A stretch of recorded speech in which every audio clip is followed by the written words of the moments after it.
Subscribe करें और bell दबाएं ताकि कोई खबर रह न जाए।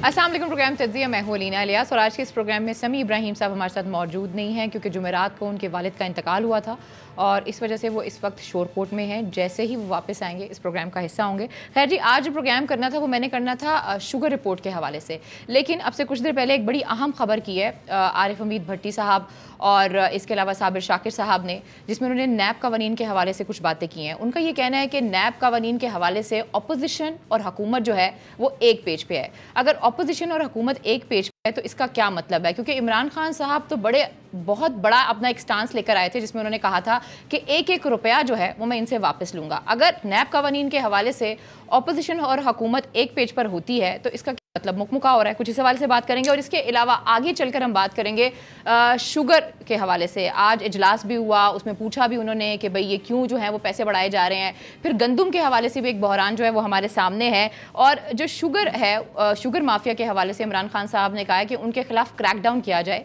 और इसके साथ साथ उन्होंने FBI से कहा है कि इनका ऑडिट किया जाए। अब FBI की अगर हम बात करें तो शुगर इंक्वायरी रिपोर्ट में FBI के हवाले से बहुत से सवालात उठाए गए हैं। मसलन FBI का जो किरदार है वो भी मुतनाज़ा है। इसके अलावा 2-3 जिन इदारों की और भी बात की गई है, उनका किरदार भी बहुत ज़्यादा मुतनाज़ा है। फिर आगे चल के प्रोग्राम में मौका मिला तो उस्मान बुज़दार साहब के हवाले से भी बात करेंगे। आखिर ऐसा क्या ताल्लुक है उस्मान बुज़दार और इमरान खान साहब का कि वो कहते हैं कि अगर उस्मान बुज़दार गया तो मैं भी चला जाऊंगा। I am just fail to understand. खैर, सबसे पहले आगाज़ करूंगी गुलाम आपकी इजाज़त से। गुलाम मुर्तज़ा साहब मेरे साथ मौजूद हैं, हमारे ब्यूरो चीफ, और इसके साथ साथ साबिर शाह साहब हमारे साथ मौजूद, बहुत ही सीनियर सहाफ़ी हैं। और अब से कुछ देर बाद हमारे साथ मौजूद होंगे राना अजीम साहब, बहुत सीनियर सहाफ़ी हैं और क्राइम की बीट है उसको काफ़ी हद तक कवर करते रहे हैं। और अगर पंजाब की हुकूमत की बात करें और पंजाब की पॉलिटिक्स की बात करें तो उनसे बेहतर कोई नहीं है। खैर, आपकी इजाज़त से गुलाम मुर्तज़ा साहब, मैं सबसे पहले साबिर शाह साहब की तरफ आऊँगी। अभी कुछ देर पहले मैं साबिर शाकिर साहब को सुन रही थी, साबिर साहब, और वो ये कह रहे थे कि बेसिकली नैब कवानीन में तरमीम के हवाले से हुकूमत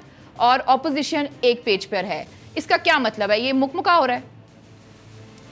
अलीना, परसेप्शन डेवलप हो गई है और वो लोग जो बहुत शिद्दत से ये चाह रहे थे कि इमरान खान अकाउंटेबिलिटी करें, उनको मायूसी इतनी हुई है, वो ये समझ रहे हैं कि हुकूमत और अपोजिशन जो है वो नैब के कवानीन के मामले पर एक पेज में है। ऐसा कुछ नहीं है।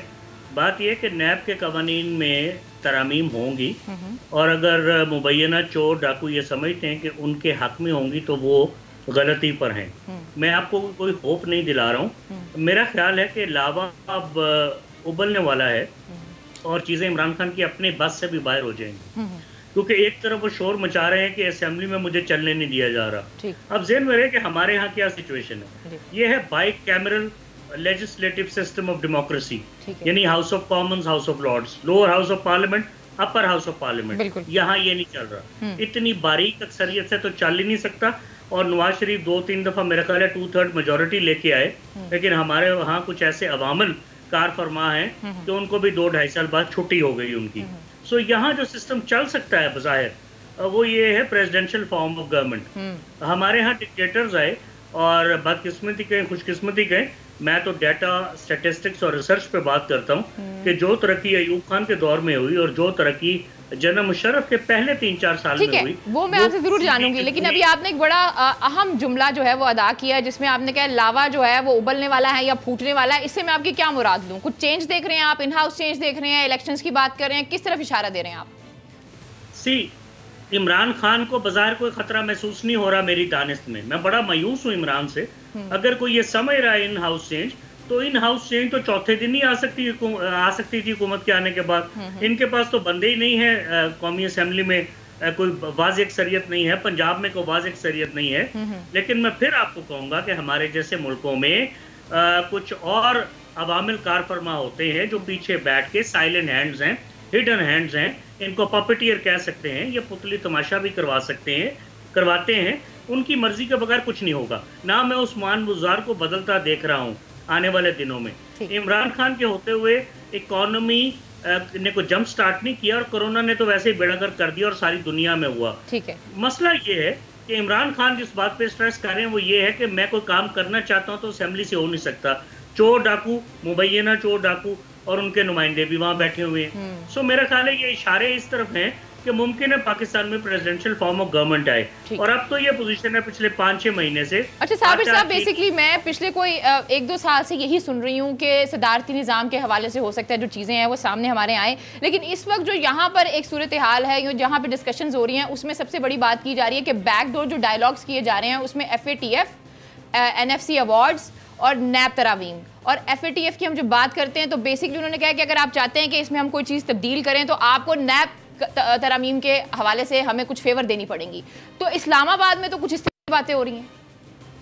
अलीना मेरी बात सुनिए, कौन सा कानून है जो नैब के पास नहीं है या उसको रोकता है किसी चोर डाकू को पकड़ने के लिए? भाई चोर डाकू को ही पकड़ना है ना। कौन सा कानून है जो पुलिस के पास नहीं है? कौन सा कानून है जो हमारी CRPC में नहीं है? कवानीन तो मौजूद हैं।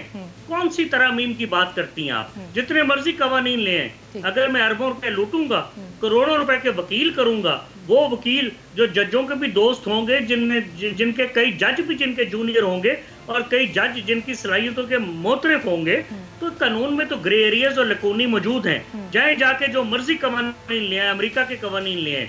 अमल दरामद का मसला है इम्प्लीमेंटेशन का। Judiciary, legislative branch, executive branch और हमारे मुल्क में इस्टेब्लिशमेंट जिसमें जुडिशरी जमा आर्मी है, जब तक ये एक पेज पे नहीं होंगे कोई एक चोर या डाकू पकड़ा नहीं जाएगा। कौन सी शुगर रिपोर्ट की आप बात कर रही हैं अलीना? जहांगीर तरीन तो इंग्लैंड में है, उसका नाम बहुत वाज़ेह है। मैं बात पे आऊंगी, वो मैं जरूर चाहूंगी कि आप इस पे कमेंट करें। जो अब जिन तरमीमों की बात कर रहे हैं ना आप साबिर शाह साहब, उसमें ये है कि वो 90 दिन की बड़ी बात करते हैं, फिर वो जिन चेयरमैन नैब है उनके इख्तियारात के हवाले से बड़ी बात की जाती है। ये सारी चीज़ें सामने आ रही हैं और इस तरह की भी बातें की गई हैं जिसमें ये कहा गया है कि जो चेयरमैन नैब हैं उन्हें रिश्वत देने की कोशिश की गई है और उन्हें ये रिश्वत दी जा रही है कि हम आपका टेन्योर जो है वो बढ़ा देंगे। अब जब इस तरह की बातें की जाएंगी तो डेफिनेटली जब जो सुनने वाले लोग हैं या जो उन्हें फॉलो करने वाले लोग हैं उनका तो एक परसेप्शन बनेगा ना इस हवाले से। मैडम चेयरमैन नैब की क्या हैसियत है मुझे बताइए? इनको तो सियासतदानों ने मिलकर बनाया है। चेयरमैन नैब तो एक मेरा कोई काम अपनी मेरे ख्याल में वो तो आजाद इदारा है। मेरे ख्याल में जितना मैं जानती हूँ जो उसकी पॉलिसीज हैं या जिसके वो अंडर आता है वो एक आजाद इदारा है, जब चाहे जिसके खिलाफ चाहे कार्रवाई कर सकता है। एक सेकंड मुझे दीजिए। जी हाँ, किताबों में एक आजाद इदारा है। मैं एक बड़ी सख्त बात करने वाला हूँ। आप मेरे साथ मजाक कर रही थी खबर की। आपके इदारे के साथ कितनी ज्यादती हुई इसी नैब के अंडर? हुई ना? बिल्कुल। अब मेरे इदारे में मैं जंग ग्रुप और जियो में बैठा हूँ और राइवल टेलीविजन पे बोल रहा हूँ, वो कौन सा कानून है जिसमें ट्रायल स्टेट पे मीर शकील उर रहमान को पकड़ लिया जाए? मुझे माफ कीजिएगा, इसके अलावा और बहुत सी मिसाल। बेसिकली इसके ऊपर मैं कोई बात नहीं करना चाहूंगी। हम चाहेंगे कि हम उसी टॉपिक पे रहें जिस टॉपिक पे हम हैं। खैर मैं आऊंगी आपकी तरफ। गुलाम मुर्तज़ा साहब, मुझे ये बताइएगा कि ये जो नैब के हवाले से, कवानीन के हवाले से बात की जा रही है, आप इसके ऊपर क्या कहते हैं? यानी कि एक बहुत बड़ी खबर है जब ये खबर दी जाती है एक सीनियर सहाफ़ी की तरफ से और ये कहा जाता है कि भाई अपोजिशन जो और गवर्नमेंट जो है वो अब एक पेज पे है तरमीम के हवाले से, क्योंकि FATF के हवाले से जो भी पॉलिसीज़ लेकर आनी है उसमें अपोजिशन की ज़रूरत है। सबसे पहले तो मैं अभी जो साबिर शाह साहब बात कर रहे थे उसकी बात करूँगा कि जो गुनाह जिस शख्स ने किए होते हैं वो उसको ज़रूर भुगतता है।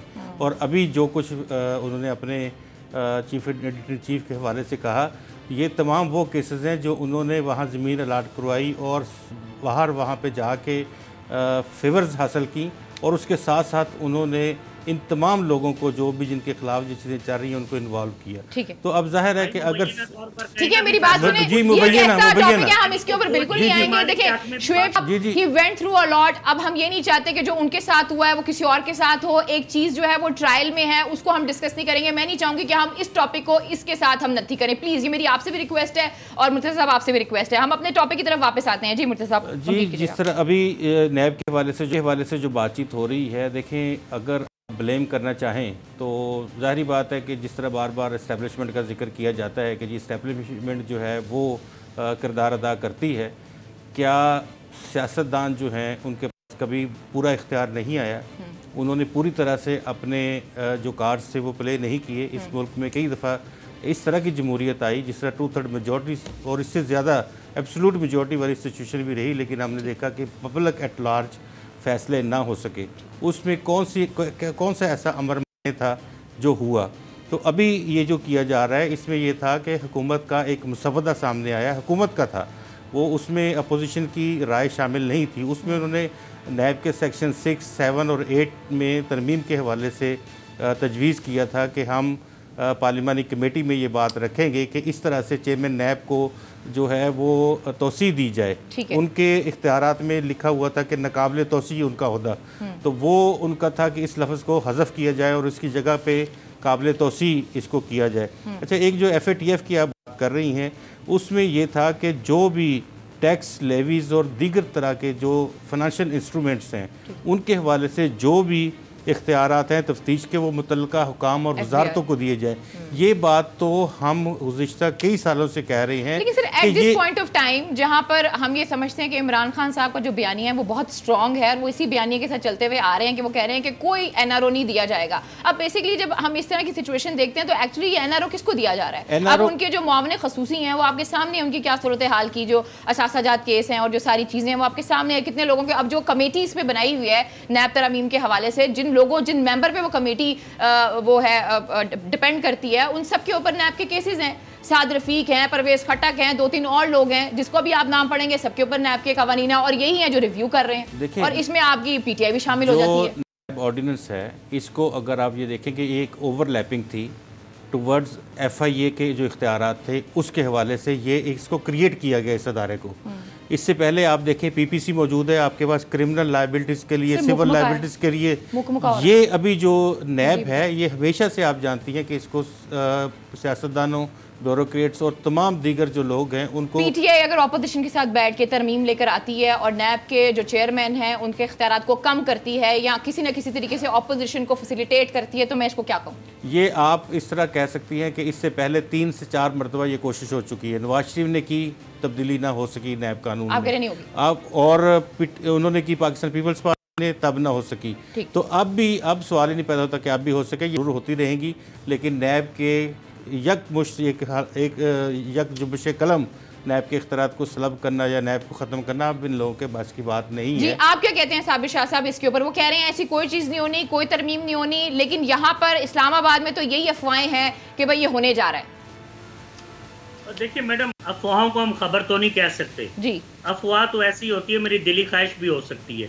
कई सहाफ़ी ऐसे हैं उनकी रोज खबर बाउंस होती है, वो रोज एक नई अफवाह को खबर बना के पेश करते हैं, पहली बात।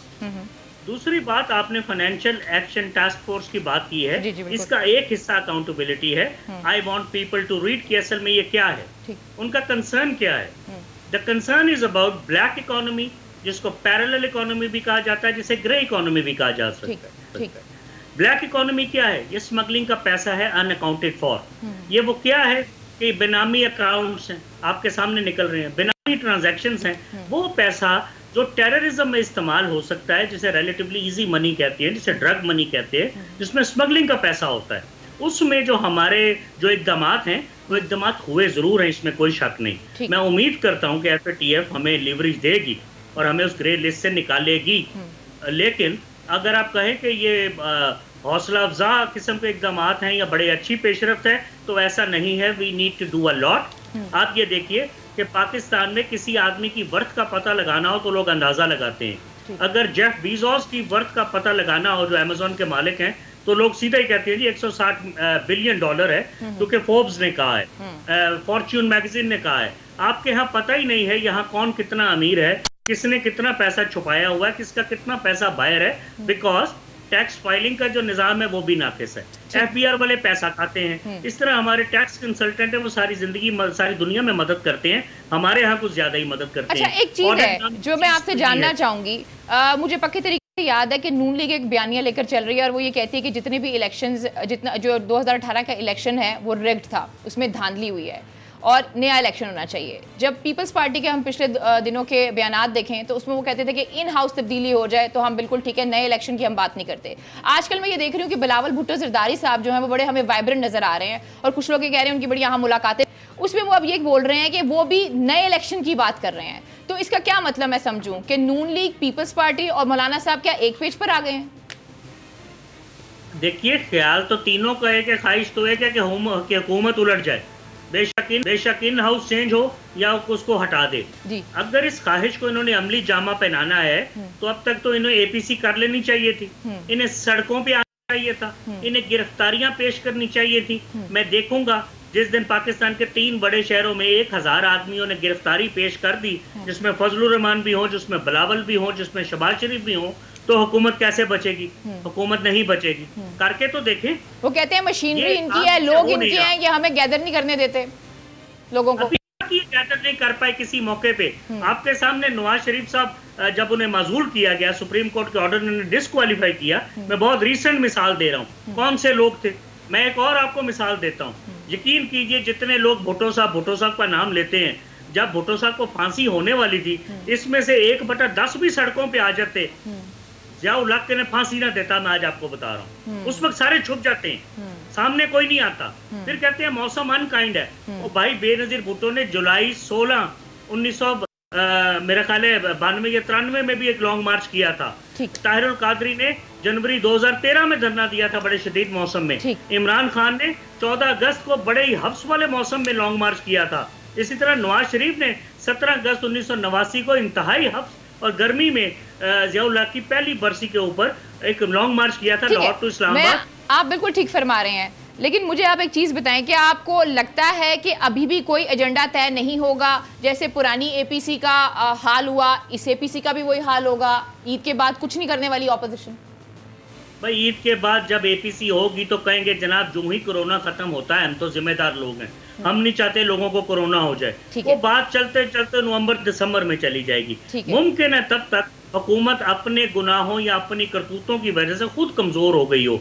यहाँ ऑपोजिशन का इतना कमाल नहीं होता, ज़हन में रखिए। यहाँ किसी को सिग्नल हो काजी हुसैन अहमद को तो बेनजीर भुट्टो की 1993 लेकिन बहुत से लोग ये समझते हैं साबिर साहब कि अब जो है ना वो बिल्कुल सिचुएशन चेंज है। पहली एपीसी में ये था, आपने वेंगल ग्रुप को देखा है, वो मुलाकातें कर रहा है, बिलावल हाउस में वो गए हैं, उन्होंने मुलाकातें की हैं, फिर चौधरी बरादरान के साथ जो किया जा रहा है वो आपके सामने है। आज भी मैं खबर पढ़ रही थी जिसमें वो कह रहे थे कि जो पंजाब असम्बली के स्पीकर हैं उन्होंने अपने अख्तियारात से तजावज़ किया। अचानक से जब इस तरह की खबरें पॉपअप होती हैं तो फिर कोई ना कोई तो रीज़न होता है। पहले उस तरीके से इनके इत्तेहादी भी नाराज़ नहीं थे जिस तरह अब इत्तेहादी इनके नाराज़ हैं। तो कुछ लोग ये परसेप्शन बनाने की कोशिश कर रहे हैं कि इस दफ़ा हो सकता है कि चीज़ें थोड़ी मुख्तलिफ हों।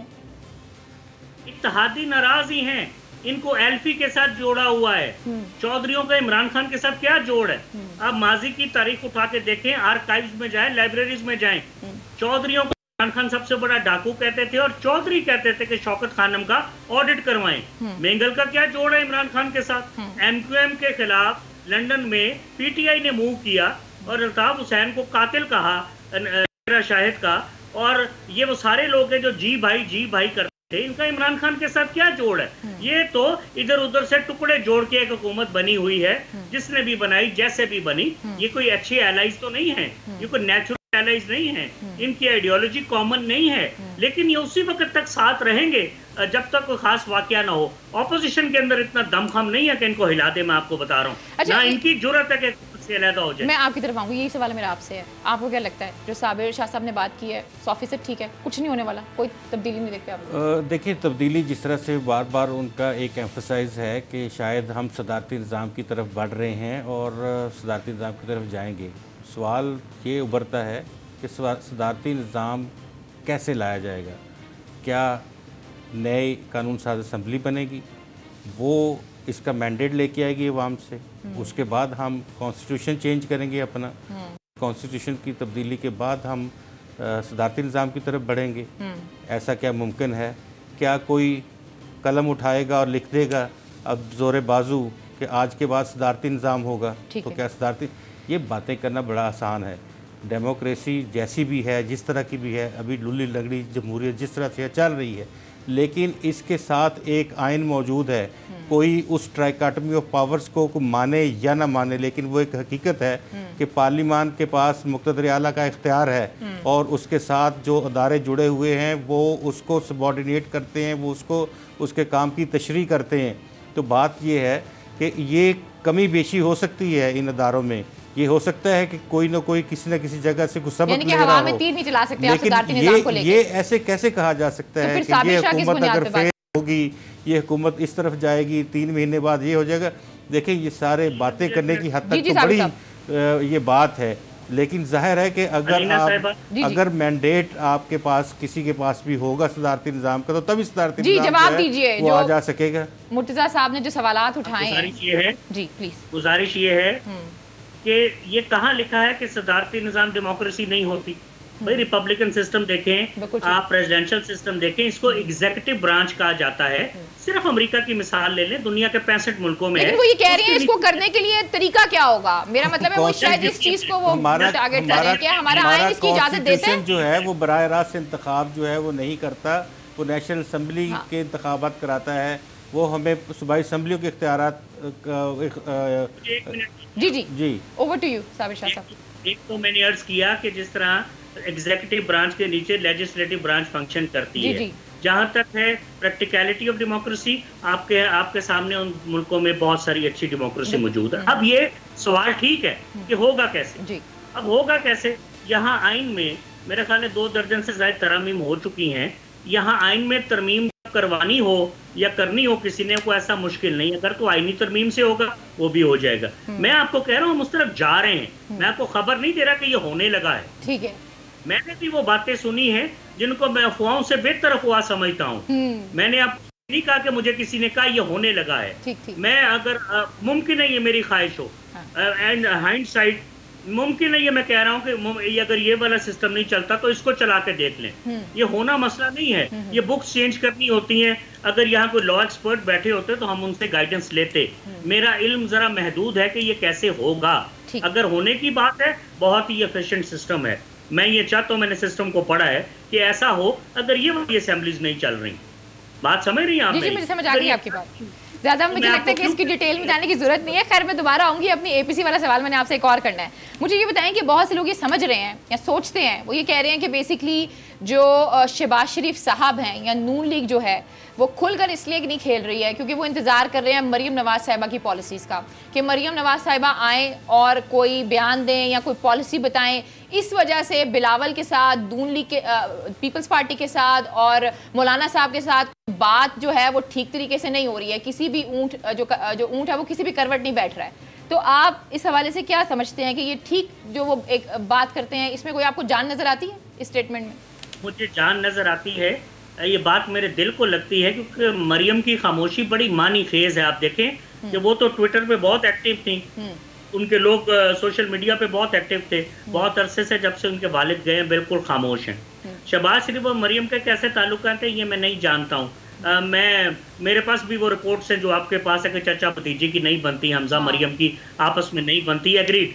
हैविंग सेड दैट, मियां नवाज शरीफ भी बिल्कुल खामोश हैं लंदन में और कोई ऐसा बयान जारी नहीं कर रहे जिससे कुछ ताकतवर हलकों की दिल आजारी हो। ये बात मेरे दिल को लगती है कि मुस्लिम लीग नून इस वक्त शायद ये चाह रही है कि कुछ अर्सा इंतजार कर लिया जाए। मुमकिन है मरियम के बाहर जाने का कोई रास्ता बन जाए।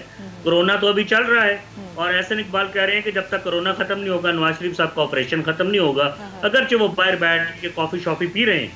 सो कहने का मकसद ये कि ये बात कंदरे दिल को लगती है और ये कॉमन सेंस भी है कि मुस्लिम लीग नून और पीपल्स पार्टी और फजलुर रहमान वगैरह वगैरह ये तो चाहते हैं कि हुकूमत खुद ब खुद उतर जाए, लेकिन कोई ऐसा कदम मुस्लिम लीग नून नहीं उठाना चाह रही जिससे उसको सियासी नुकसान हो। क्योंकि मेरी ये बड़ी ताज्जुब की बात थी, मुझे याद है मैं पिछले दिनों एहसन इकबाल साहब थे शायद, अगर मैं गलत नाम लूँ तो पहले ही मैं माजरत करती हूँ, तो वो ये फरमा रहे थे कि वो कह रहे थे कि जी उनसे सवाल किया गया कि मरियम साहिबा क्यों नहीं पॉलिटिक्स में आती हैं, क्या रीज़न है जिसकी वजह से मरियम साहिबा में नज़र नहीं आ रही। तो उन्होंने कहा कि जब लोगों को मोबिलाइज करना होगा ना तो तब हम मरियम साहिबा को बाहर ले आएंगे। तो मुझे ये चीज़ बड़ी अजीब लगी कि क्या मतलब है कि आप सिर्फ उनको मोबिलाइज करने के लोगों को बाहर लेकर आएंगे, ना कि वो अगर वो एक लीडर हैं तो उन्होंने तो अपनी जमात को लेकर चलना है ना, उन्होंने तो पॉलिसीज़ देनी है। जब तक वो पॉलिसी नहीं देंगी, अपने अब्बा की लेगेसी को आगे लेकर नहीं चलेंगी, तब तक लोग उनको लीडर तो नहीं मानेंगे। लोगों को मोबिलाइज करने के लिए तो आप किसी सिंगर को भी खड़ा करते हैं तो लोग मोबिलाइज हो जाते हैं। तो मुझे कुछ समझ नहीं आई थी उनकी स्टेटमेंट की। मैं चाहूँगी जब मैं वापस आऊँ तो मैं आपसे भी और गुलाम मुर्तज़ा साहब से भी जवाब, लेकिन प्रोग्राम में वक्त तो एक छोटी सी ब्रेक का। Stay with us.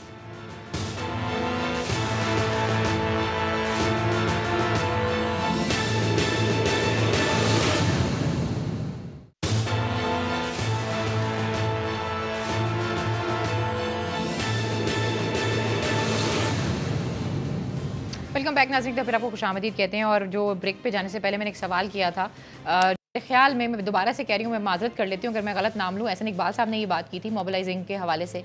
तो लीडर तो पॉलिसी देता है, वो तो गाइडलाइन देता है, ना कि उसका सिर्फ ये काम होता है कि लोगों को इकट्ठा करना। मुर्तज़ा साहब आपकी बात दुरुस्त है कि इस तरह की जो सूरत हाल है कि मरीम नवाज़ को जब ज़रूरत होगी वो एक सिटी बजाएंगी और तमाम लोग जो हैं वो गाने गाते हुए सड़कों पे निकल आएंगे, ऐसी बात नहीं है। पोजीशन ये थी पाकिस्तान मुस्लिम लीग नवाज़ की कि पहले इस तरह होता था कि पाकिस्तान पीपल्स पार्टी को एंटी इस्टेब्लिशमेंट जमात कहा जाता था और ये प्रो इस्टेब्लिशमेंट जमात होती थी। फिर इन्होंने ये किया कि ऐसा करें कि हम अपने अंदर ही एक टोला जो है वो प्रो बना लें और एक एंटी बना लें।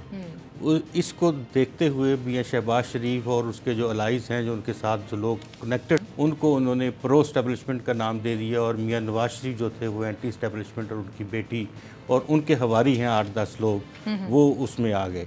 तो अभी सूरत हाल वो इस तरह की इन्होंने पार्टी के अंदर डेवलप कर रखी है, ये वो ग्रुप है, ये वो ग्रुप है। लेकिन बात यह है कि मियां नवाज शरीफ जो कहते हैं वही होता है, जो मियां नवाज शरीफ नहीं चाहते वो नहीं होता। अभी अगर मरीम नवाज साहब चुप हैं तो वो सिर्फ़ और सिर्फ एक आवाज़ मियां नवाज शरीफ साहब की आई है कि आप खामोश हो जाएं, तो ये खामोश अच्छा जी, राना अजीम साहब हमारे साथ मौजूद हैं, बहुत ही सीनियर सहाफ़ी हैं। बहुत बहुत शुक्रिया राना साहब, और एंकर पर्सन भी हैं अपना वक्त निकालने के लिए हमारे शो के लिए। राना साहब, बात इस वक्त जो हो रही है प्रोग्राम में वो हो रही है APC के हवाले से और मरियम साहिबा के फ्यूचर के हवाले से। लाहौर में आप बैठे हैं, आपसे बेहतर कोई नहीं जानता कि इस वक्त वहाँ पर क्या सूरत हाल है। थोड़ा हमें बताएं कि जो पॉलिटिक्स है पंजाब की वो किस तरह आ रही है, कुछ आपको नजर आ रहा है कोई मुस्तकबिल इनका अपोजिशन का? देखें जी, पंजाब के अंदर अगले आने वाले 15 दिनों में मैं आपको लिख के देता हूं कि बहुत बड़े पैमाने पर ब्यूरोक्रेसी में तब्दीलियां आ रही हैं और 2 सूबाई वज़रा जो है महकमे तब्दील हो रहे हैं। ये बात तो फाइनल हो चुकी है पंजाब में। और जहां तक मुत्तहिदा अपोजिशन की बात है, देखें आज जो मौलाना फजलुर रहमान इस वक्त मुलाकात किया उन्होंने मियां शहबाज शरीफ से, ये मुलाकात मियां मोहम्मद नवाज शरीफ की हदायत पर हुई है। ये मैं आपको बिल्कुल कन्फर्म कह रहा हूँ। और मियां मोहम्मद नवाज शरीफ को शिकायत की गई थी मौलाना फजलुर रहमान की तरफ से कि जनाब शहबाज शरीफ जो है वो इस ऑल पार्टी कॉन्फ्रेंस करवाने में बिल और वो जानबूझकर इसे ताखीर में लेके जाना चाह रहे हैं। कोरोना था ना राना साहब, अब कोरोना हो गया, वो कैसे बाहर आ सकते हैं? वो यही उन्होंने कहा कि अब ये करवाहत एक मरीज होंगे जिनको कोरोना कई माह तक रहेगा और कोरोना के बाद वैसे भी उनकी तबीयत नासाज हो जाएगी। तो इसलिए ये कहा जा रही है, ये शिकायत की गई। उस शिकायत के बाद मियां मोहम्मद नवाज शरीफ की तरफ से पैगाम मिलने के बाद, और ये पैगाम कोई वो पैगाम नहीं था जैसे आप समझ लेंगे बड़ा प्यार मोहब्बत का, बल्कि सख्त तरीन पैगाम था। उस सख्त तरीन पैगाम के बाद आज ये मुलाकात हुई है और इस मुलाकात के बाद ये कहा गया है कि कैसे किसी ना किसी तरीके से ये जो है एक ऑल पार्टीज कॉन्फ्रेंस हो, और ये जो ऑल पार्टीज कॉन्फ्रेंस है अब ये होने जा रही है और इसमें मियां शहबाज शरीफ मौजूद होंगे। मैं अब ये भी आपके चैनल पे ब्रेक कर दूं कि इसकी अब जो है क़यादत वो भी बिलावल भुट्टो नहीं करेंगे बल्कि मियां मोहम्मद शहबाज शरीफ ही करेंगे। और इसका एजेंडा जो है ना ये रमजान के लिए और होगा कि जो एजेंडा ये होगा कि कहा ये जाएगा हुकूमत को गिराना है, हुकूमत के खिलाफ जाना है, लेकिन मकसद सिंपल सा एक होगा कि शहबाज शरीफ और नवाज शरीफ जो है उनके केसेस जो हैं उनमें उनको किस तरह रिलीफ मिल सकता है, हमजा शहबाज की रिहाई किस तरह मुमकिन हो सकती है। और एक जो हुकूमत की तरफ से तैयारी की जा रही है कि जैसे ही कोरोना में कमी आती है तो मियां मोहम्मद नवाज शरीफ को वापस बुलाया जाए। और मरियम के हवाले से चंद केसेस और निकले हैं जिसमें एक खोखर बरादरी से तलक रखने वाले जो MNA हैं उनकी बहुत सी चीजें ऐसे निकली हैं जिसमें मरियम साहब जो है बाकायदा पार्टनर। उन तमाम चीजों से बचने के लिए अब ये सारा कुछ हो रहा है कि एक तरफ से नहीं खोखर साहब तो PTI में बड़े मशहूर हैं, खोखर बरादरान जो भी हैं, जिस तरह की भी पूरी जो कास्ट है ना ये आपको हर जगह पे मशहूर नजर आएगी। लेकिन आपने कहा कि एक बड़ा सख्त सा पैगाम आया है शहबाज शरीफ साहब के लिए कि भाई ये आप क्या कर रहे हैं, तो कोई तरीका नहीं है आपका। तो कोई ऐसा पैगाम जो है वो मरियम साहिबा के लिए आया है कि भाई अब आपने आगे क्या करना है? नहीं जी, मरियम साहब के लिए कोई पैगाम नहीं है। मरियम साहिबा ने अभी खामोशी रखनी है और ये उस वक्त तक मरियम साहिबा खामोश रहेंगी जब तक उन्हें ये नजर नहीं आएगा। देखें आप भी जानते हैं और समी इब्राहिम साहब तो बहुत बहुत बहुत करीब से जानते हैं कि शरीफ खानदान हमेशा उसी वक्त मैच आता है जब उन्हें यकीन हो कि 100% यकीन हो कि एम्पायर भी उसके साथ है, हमने वाला खिलाड़ी है, उनकी बॉल पे आउट हो जाएगा। उसके बाद उसके बगैर अभी भी ये एजिटेशन की सियासत नहीं करते। और मरियम उस वक्त आएगी सामने जब उन्हें पता होगा कि अब आने वाले दिनों में उन्हीं का वक्त है। लेकिन चूंकि मौजूदा हालात में शहबाज शरीफ साहब की भी तो सिम चेंज हो चुकी है ना। अब शहबाज शरीफ साहब की जो सिम चेंज हुई है उस सिम से जो नंबर डायल होता है वो मरियम साहबा को कबूल नहीं है और उस नंबर को मरियम साहबा जो है वो किसी सूरत पसंद नहीं करती। अच्छा। तो फिर मरियम साहबा कहती हैं पहले उस सीन को खत्म करने फिर मैं मैदान में आऊंगी। वैसे जिस तरीके से मरियम साहबा ने खामोशी इख्तियार की हुई है ना, मुझे लगता है उनको ये नंबर कहीं ना कहीं पसंद आ गया है। खैर, आपने जब आगाज किया था तो आपने कहा था कि ब्यूरोक्रेटिक चेंज होंगी आने वाले दिनों में, और इसके साथ साथ आपने कहा 2 सूबाई वुज़रा।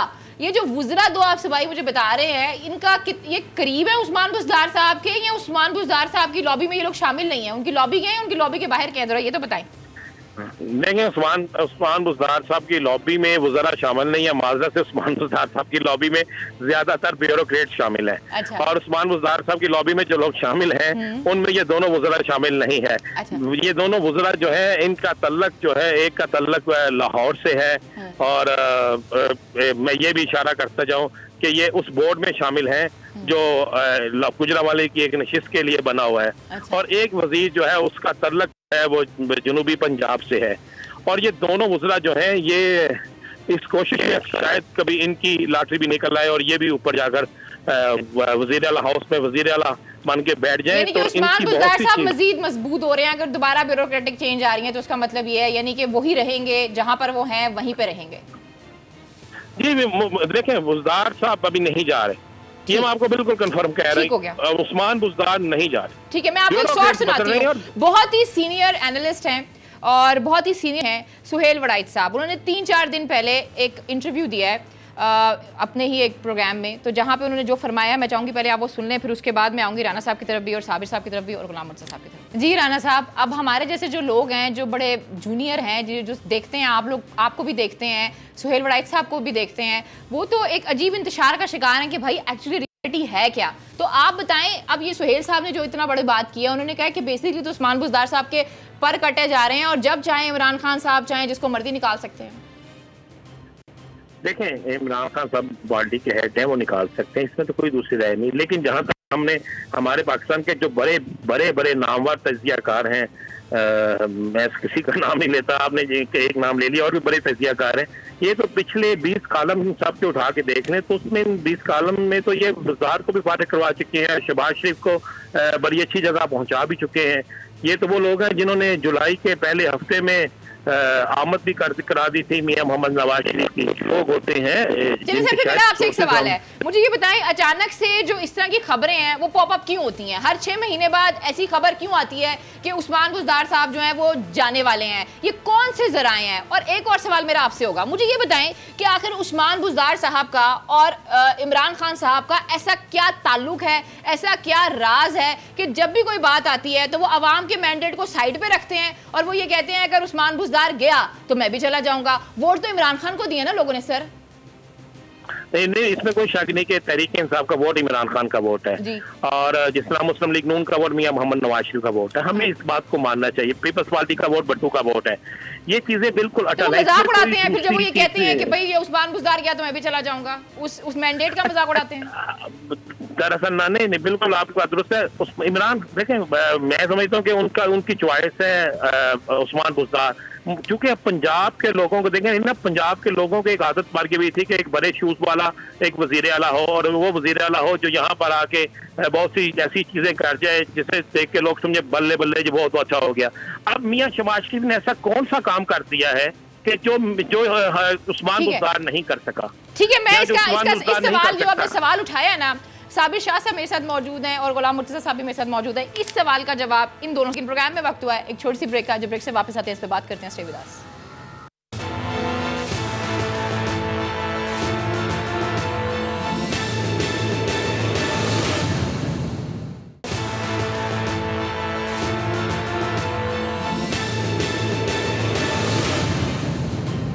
वेलकम बैक नाज़रीन का फिर आपको खुशामदीद कहते हैं। और ब्रेक पे जाने से पहले बात हो रही थी और राना अजीम साहब कह रहे थे कि उस्मान बुज़दार साहब जो हैं वो डिलीवर कर रहे हैं और जो उनके सपुर्द काम किए गए थे वो काम कर रहे हैं और शहबाज शरीफ साहब से बहुत बेहतर कर रहे हैं।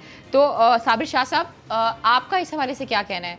उस्मान बुज़दार साहब पंजाब में डिलीवर कर पा रहे हैं? अच्छा अलीना, इनकी जो डिलीवरेंस है उसकी बात करने से पहले मैं एक बात करना चाह रहा हूँ and I want you to listen carefully and read between the lines. Usman Buzdar 20 अगस्त 2018 को पंजाब के वज़ीर आला मुंतखब हुए इससे 1-2 दिन पहले आपने और हमने इनका चेहरा देखा। इससे पहले हम में से बहुत सारे लोग इनके वाकिफ नहीं थे। जब मैंने इनकी पहली फुटेज देखी तो इनके पीछे कुछ लोग खड़े थे जिन्हें मैं जाती तौर पे जानता हूँ, लाहौर के रहने वाले हैं। वहां से मुझे ये शक था कि ये कुछ ताकतवर और हल्कों की चॉइस है और सिर्फ इमरान खान अकेले की चॉइस नहीं है। मुमकिन है उन्होंने इनको, इमरान खान को ये ऑप्शन दी हो कि ये आदमी ठीक है, इसे पंजाब का चीफ मिनिस्टर लगा लें। तो मैं आपको ये बात कर रहा हूँ। दूसरी बात ये कि ये आपको पता है कि तहसील नाज़िम भी थे टोंसा शरीफ के, कोहे सुलेमान के एरिया के। जी। वहाँ इन पे केस हुआ था नैब में 2016 में कि 300 बोगस अपॉइंटमेंट इन्होंने की। वो केस क्लोज भी हो गया। इन्होंने मुस्लिम लीग नून भी ज्वाइन की 2013 के इलेक्शन से पहले। सो काफी मामलात हैं जो कि गर्दिश कर रहे हैं। राणा साहब क्यों बेहतर कह रहे हैं इन्हें, उस्मान बुज़दार साहब को? वो क्यों बेहतर कह रहे हैं? बेहतर इसलिए ये गुलाम हैदर वाई नवाज शरीफ साहब के दौर में एक चीफ मिनिस्टर हुआ करते थे, यस मैन थे गुलाम हैदर वाई साहब। जी। फर्क सिर्फ ये है, और अफसोस मुझे ये है कि गुलाम हैदर वाई साहब आपको सड़कों पर नजर आते थे। उस्मान बुज़दार गाड़ी तो चलाते हैं लेकिन कुछ बेसिक मसाइल ऐसे हैं जिनको हल करने में पैसे नहीं लगते, सिर्फ ऑर्डर देना है। उसमें सड़कों की सफाई है, सूरज का निजाम है, ये बरसात का महीना है, इसमें नालों की है। अच्छा राणा साहब, अब आपने ये सुन लिया है, आपने कहा वो आपको सड़कों पे नजर नहीं आते हैं उस्मान बुज़दार साहब उस तरीके से, जिस तरीके से हमें शहबाज शरीफ साहब जिनका उन्होंने वाई साहब का जिक्र किया, वो जिस तरीके से नजर आते थे और डिलीवर भी करते हुए नजर आते थे। पिछले दिनों उज़मा कारदार साहिबा का बड़ा इशू चल रहा था, उन्होंने भी कहा कि भाई इनकी जो हैं चीज़ें वो कहीं और से चलती हैं, और उस्मान बुज़दार साहब के हवाले से भी उन्होंने बहुत से सवाल जो हैं वो उठाए, फिर उनको हटा दिया गया पार्टी से। वो अलग बात है कि अभी वो स्पीकर के पास जाएंगी, स्पीकर देखेगा क्या करना है क्या नहीं करना, लेकिन इस तरह की तो चीज़ें हमारे सामने आती हैं। और मैं चाहूँगी मेरी टीम को वो ज़रा फुटेज चला दें, वो लाहौर की फुटेज है। आज शहबाज गिल साहब बड़ा बोल रहे थे उसके ऊपर। जब शहबाज शरीफ साहब होते थे तो मुझे ना याद है, मैं खुद लाहौर से हूँ, वहां पर मैंने कोई इतना पानी खड़ा हुआ नहीं देखा। मुझे पता है कौन कौन से इलाकों में राणा साहब पानी खड़ा होता है, आप और मैं बड़े शो कर चुके हैं इसके ऊपर। और अब आप ये देख लेंगे आपको लाहौर का इलाका नजर आ रहा है जिसमें आपकी गाड़ी भी डूबी हुई है। ये वो नहीं है, कराची नहीं है। तो आप मुझे ये समझाएं सर कि कहाँ से डिलीवरेंस हो रही है? आपके जो ब्यूरोक्रेट्स हैं वो बदल रहे हैं, आपके जो करीबी वुज़रा हैं वो बदल रहे हैं, आपके इन्हीं की अपने कबीना के लोग जो हैं वो जा के मिल रहे हैं। आप ये गंदम का स्कैंडल उठाकर देख लें, इसके अंदर जो रिपोर्ट आई है उसमें बहुत से सवालात उठाए गए हैं उस्मान बुज़दार साहब के किरदार के हवाले से। तो ये जो सवाल उठाए जा रहे हैं ये उन्हीं की परफॉर्मेंस पे उठाए जा रहे हैं ना राणा साहब? देखिए, आपकी बात बिल्कुल वजह है। आपने जो सवाल किए हैं आपने जवाब भी खुद ही दे दिए हैं, सवाल भी अलीना आपने किए हैं। मुझे सिर्फ एक बात है, क्या लाहौर की सड़कों पे जो शख्स सबसे ज्यादा चलता होगा उसको वज़ीर आला बना देना चाहिए? मैंने हरगिज़ ये नहीं कहा। क्या वज़ीर आला बनाने का मेयाद ये होना चाहिए? ना मैंने परफॉर्मेंस की बात की है। आप परफॉर्मेंस पे मुझे बात करें। अगर आज शहबाज गिल साहब आज उठकर कोई भी बात करते हैं तो उनको वो फुटेज चलाएं, आप हमारी शक्ल निकाल दें भाई, दिखाएं राणा साहब को फुटेज।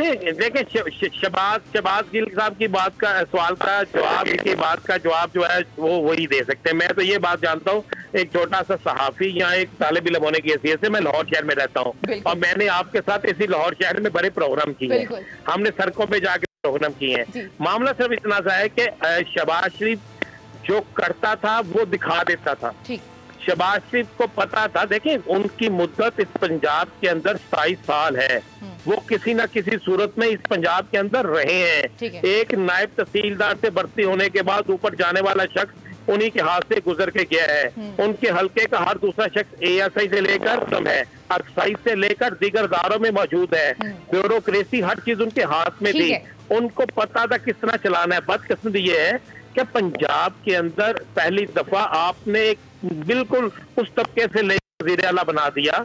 गोल्ड पे जो भी इल्जाम है जिसके मतलब कोई जनूबी पंजाब के जो बड़े वडेरे थे वो नहीं चाहते थे ये वज़ीर आला बने, वो किस तरह इसको सलाम करें।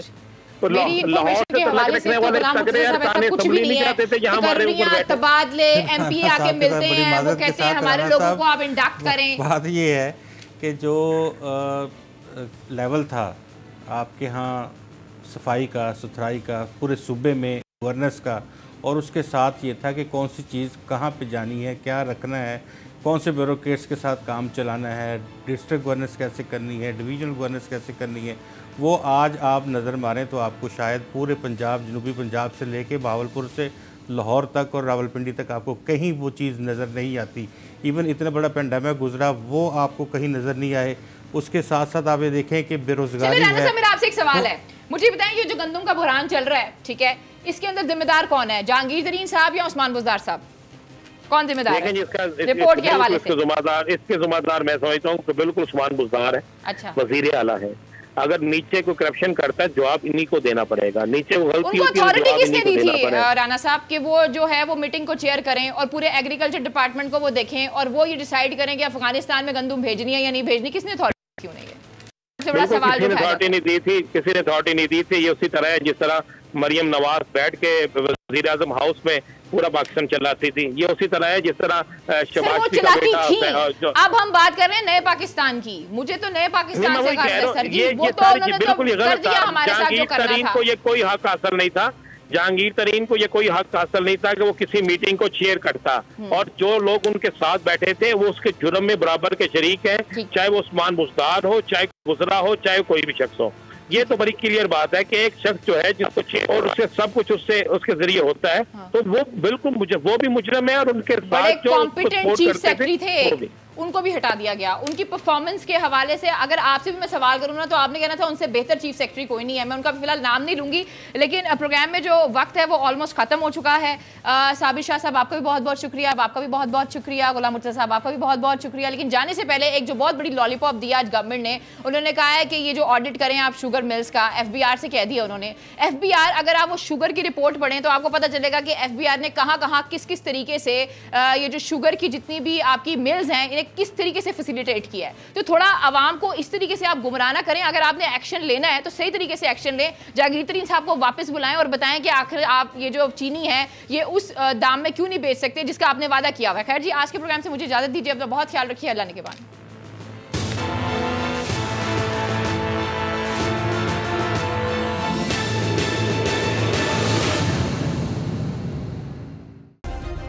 सब्सक्राइब करें और बेल दबाएं ताकि कोई खबर रह न जाए।